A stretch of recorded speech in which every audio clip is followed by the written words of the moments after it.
चलिए आइए मेरे प्यारे दोस्तों, आज हम लोग क्लास 10th का हिंदी का भाग दूसरा वर्णिका के फर्स्ट चैप्टर के वन लाइनर क्वेश्चन को करेंगे। इससे हुआ क्या कि हम लोग प्रैक्टिस सेट के दौरान बड़ा ही आसानी से प्रैक्टिस सेट कर सकते हैं, ऑब्जेक्टिव टाइप क्वेश्चन को आराम से लगा सकते हैं। तो चलिए शुरू करते हैं। चैप्टर का नाम हुआ हम लोग का दही वाली मगम्मा। चैप्टर का क्या नाम है? तो दही वाली मगम्मा। फर्स्ट लाइन इसका क्या दिया हुआ है? तो दही वाली मगम्मा पाठ के लेखक श्रीनिवासन है। दही वाली मगम्मा पाठ के लेखक कौन है? तो श्रीनिवासन है। यदि आपसे पूछा जाए कि दही वाली मगम्मा पाठ के लेखक कौन है, तब क्या जवाब दीजिएगा? तो श्रीनिवासन। ठीक है, चलिए दूसरा लाइन देखते हैं कि श्रीनिवासन का पूरा नाम मस्ती वेंकटेश अयंगार है। पूरा नाम क्या है? तो मस्ती वेंकटेश अयंगार। श्रीनिवासन का पूरा नाम क्या हुआ? तो मस्ती वेंकटेश अयंगार। ठीक है, चलिए तीसरे लाइन को याद करना है कि श्रीनिवासन का जन्म 6 जून 1891 को कब हुआ था? तो 6 जून 1891 में हुआ था। ठीक है, अगर आपसे पूछा जाए कि श्रीनिवासन का जन्म कब हुआ था, तो 6 जून 1891। नेक्स्ट की ओर चलते हैं। नेक्स्ट लाइन हम लोगों का है कि श्रीनिवासन का जन्म कोल्लार कर्नाटक में हुआ था। श्रीनिवासन का जन्म कहाँ हुआ था? तो कोल्लार के कर्नाटक में हुआ था। ठीक है ना। इस तरीके से अभी हम लोग 4 लाइन देखेंगे और इससे लगभग नहीं तो 6 या 7 क्वेश्चन आराम से हम लोग कर लेंगे। चलिए तो क्वेश्चन एक बार हम आपसे पूछते हैं कि श्रीनिवासन का जन्म कहाँ हुआ था? तो कोल्लार के कर्नाटक में हुआ था। कहाँ हुआ था? कोल्लार के कर्नाटक में। यदि पूछे हम कि श्रीनिवासन का जन्म कब हुआ था, तो 6 जून 1891 को हुआ था। ठीक है, दही वाली मगम्मा पाठ के लेखक का नाम क्या है? तो श्रीनिवासन। क्या नाम हुआ? तो श्रीनिवासन। और श्रीनिवासन का पूरा नाम क्या हुआ?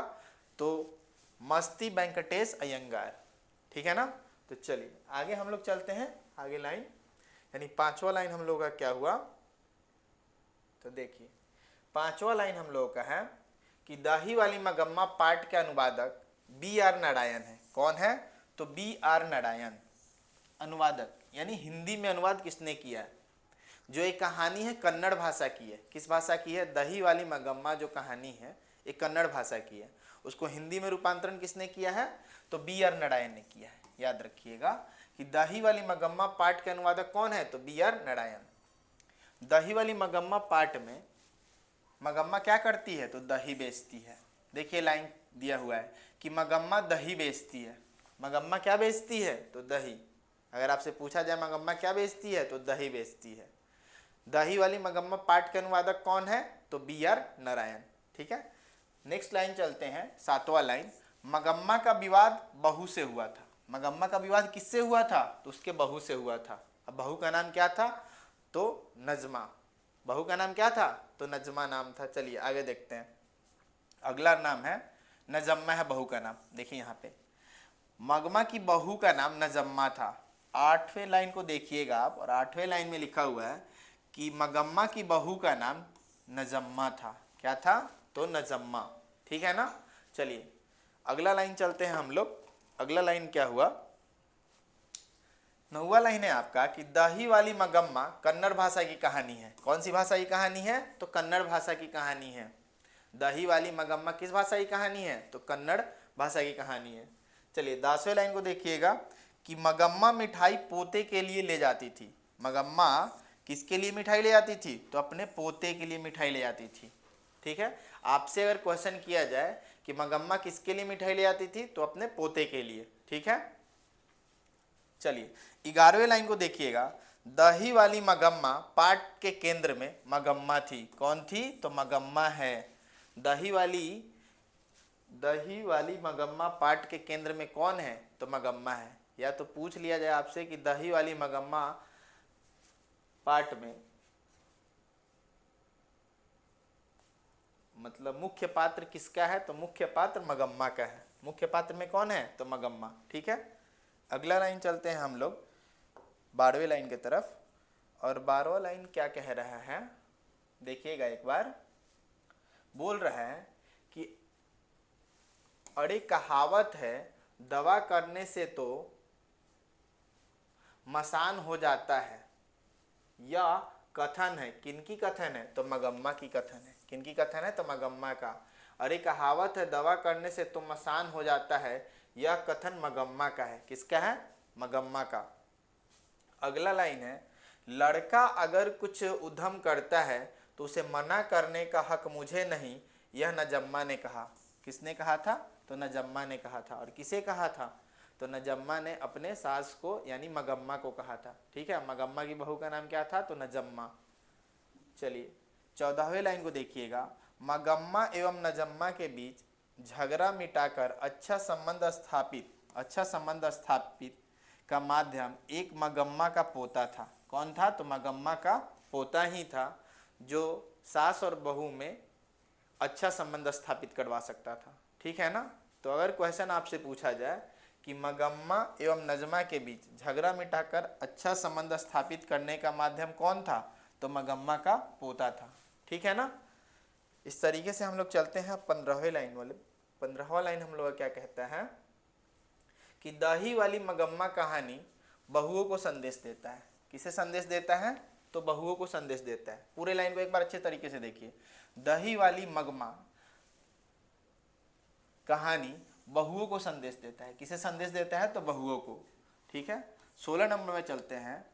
16 नंबर में यहाँ पे थोड़ा सा ना टाइपिंग गलत है, मगम्मा होना चाहिए। ठीक है ना, कि मगम्मा के परिवार में कुल 4 सदस्य थे। कितने सदस्य थे? तो 4 सदस्य थे। एक मगम्मा थी, एक नगमा थी यानी उसकी बहू, एक उसका पुत्र था और एक मगम्मा का पोता था। ठीक है ना। चलिए 17वां लाइन है, मगम्मा औलूड़ के पास के गांव बैंकटपुर की रहने वाली थी। कहाँ की रहने वाली थी? तो बैंकटपुर। और किसके पास? तो औलूड़ के पास के गांव था बैंकटपुर। ठीक है ना। पूछा जाए आपसे मगम्मा कहाँ की रहने वाली थी? तो औलूड़ के गांव के, औलूड़ के पास बैंकटपुर गांव। बैंकटपुर गांव कहाँ था? तो औलूड़ के पास। ठीक है ना। चलिए 18वां नंबर देखिएगा। 18वां नंबर आपका कहता है कि दही वाली मगम्मा शीर्षक पाठ में बहू ने सास से समझौता मजबूरी में कर लिया। क्यों कर लिया? तो मजबूरी में कर लिया। अगर पूछ लिया जाए कि दही वाली मगम्मा शीर्षक पाठ में बहू ने सास से समझौता क्यों कर लिया? तो मजबूरी में कर लिया। इस तरीके से आप पूरे लाइन को अच्छे तरीके से याद कर जाइए। इस क्वेश्चन को जैसे भी पूछे आप आसानी से बता सकते हैं। ठीक है ना।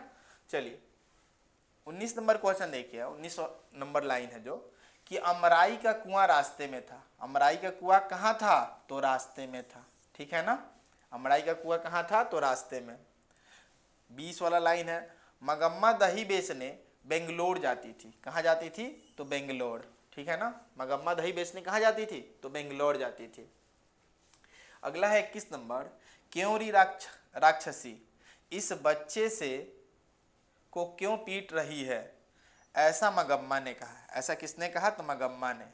क्यों राक्षसनी इस बच्चे को क्यों पीट रही है, ऐसा किसने कहा था? तो मगम्मा ने कहा था। ठीक है ना। चलिए नेक्स्ट चलते हैं हम लोग, यानी 22 नंबर। 22 नंबर हमें क्या बताता है? तो नजम्मा मगम्मा की बहू थी। आपसे पूछा जाए नजम्मा कौन थी? तो नजम्मा मगमा की बहू थी। रगम्पा जुआड़ी था। रगम्पा कौन था? तो रगम्पा एक जुआड़ी था। याद रखिएगा, रगम्पा कौन था? तो रगम्पा एक जुआड़ी था। कहानी में, दही वाली मगमा कहानी में रगम्पा क्या था? तो रगम्पा एक जुआड़ी है। ठीक है ना। चलिए 24 नंबर देखिए, मगम्मा अपना पैसे माँ जी के पास जमा करती है। मगम्मा अपने पैसे कहाँ जमा करती है? तो माँ जी के पास में। मगम्मा अपना पैसे कहाँ जमा करती है? तो माँ जी के पास। मगम्मा का हाथ रगम्पा ने पकड़ लिया। किसने पकड़ लिया? तो रगम्पा ने। आपसे पूछा जाए कि मगम्मा का हाथ किसने पकड़ लिया? तो रगम्पा ने पकड़ लिया। किसने? तो रगम्पा। मगमा से कर्ज रगम्पा मांग रहा था। किसने मांग रहा था? तो रगम्पा। मगमा से कर्ज कौन मांग रहा था? तो रगम्पा मांग रहा था। चलिए इस तरीके से हम लोग 26 वाला लाइन याद कर लिए कि मगम्मा से कर्ज कौन मांग रहा था? तो रगम्पा। और रगम्पा कौन था? तो एक जुआड़ी था, गांव का एक जुआड़ी था रगम्पा। ठीक है। और उसने ना मगमा का हाथ पकड़ लिया था। किसका हाथ पकड़ लिया था? तो मगमा का। चलिए 27 नंबर देखिए, घर वालों के रहते एक अच्छी सारी नसीब नहीं हुई, ऐसा मगम्मा ने कहा था। किसने कहा था? तो मगम्मा ने। इस लाइन को याद रखिएगा। इस लाइन से बहुत ही इंपॉर्टेंट क्वेश्चन एक बनता है क्वेश्चन क्या बनता है, तो घर वाले के रहते एक अच्छी सारी नसीब नहीं हुई, ऐसा किसने कहा था, तो ऐसा मंगम्मा ने कहा था। और मंगम्मा पात्र किस कहानी का है, आपको याद है किस कहानी का पात्र है, तो इस कहानी के पात्र कहानी का नाम है दही बेचने वाली मंगम्मा। ठीक है, जो चैप्टर का नाम था हम लोगों का शुरुआत में, दही वाली मंगमा, इसी चैप्टर का पात्र है। चलिए अगला हम लोग चलते हैं, कौन से नंबर पे थे हम लोग, थे यहाँ पे 27 नंबर पे, ठीक है ना। 28 नंबर हम लोग को अब चलना है। 28 नंबर क्वेश्चन कहता है, मंगम्मा ने मखमल के कपड़े के ब्लाउज बनाए थे। जो 28 नंबर है देखिएगा, मंगम्मा ने मखमल के कपड़े के ब्लाउज बनाए थे। मंगम्मा ने किसके कपड़े का ब्लाउज बनाए थे, तो मखमल के। किस कपड़े के, तो मखमल के कपड़े का ब्लाउज बनाए थे, जिसका दाम ना 7 से 8 रुपए था। कितना था, 7 से 8 रुपए। चलिए अगला लाइन यही दिया हुआ है, मंगम्मा के मखमल के ब्लाउज की कीमत 7 से 8 रुपए थी। कितने थी, तो 7 से 8 रुपए थी। याद रखिएगा, मंगम्मा ने जो ब्लाउज बनाया था उसका कीमत कितना था, तो 7 से 8 रुपए था। अगला है, मंगम्मा पान सुपारी खाती है। जो मंगमा है, मंगमा क्या खाती है, तो मंगमा पान सुपारी खाती है। इस चीज को याद रखिएगा कि मंगम्मा क्या खाती है, तो मंगम्मा पान सुपारी खाती है। चलिए 31 नंबर लाइन को अच्छे से देखिएगा। 31 नंबर लाइन बोल रहा है, बी आर नारायण ने दही वाली मंगमा कहानी का अनुवाद किया है। दही वाली मंगमा कहानी का अनुवाद किसने किया है, तो बी आर नारायण ने। हम शुरुआत में ही आपको बताए हैं कि दही वाली मंगमा पाठ के लेखक का नाम क्या है, तो श्रीनिवासन। लेकिन इसका हिंदी रूपांतरण किसने किया है, तो बी आर नारायण ने। ठीक है ना। चलिए नेक्स्ट क्वेश्चन है, माँ जी के पास, ये लाइन को ही हमें याद करना है कि माँ जी के पास आंगन में बैठकर मंगम्मा दही खा रही थी। कौन दही खा रही थी, तो मंगम्मा। ठीक है, इस तरीके से हम लोग पूरे के पूरे 32 लाइन याद किए। और इससे नहीं भी क्वेश्चन अगर बनता है ना, तो 40 से 45 क्वेश्चन पूछे जाएंगे, जिसको हम लोग ना प्रैक्टिस इस चैप्टर को अच्छे तरीके से करेंगे ऑब्जेक्टिव टाइप क्वेश्चन में। पहले इसे आप एक बार अच्छे तरीके से कवर कर जाओ, ताकि जब प्रैक्टिस हम करवाएं ना, तो आप आसानी से कर पाओ। तो चलिए, चलो ठीक है,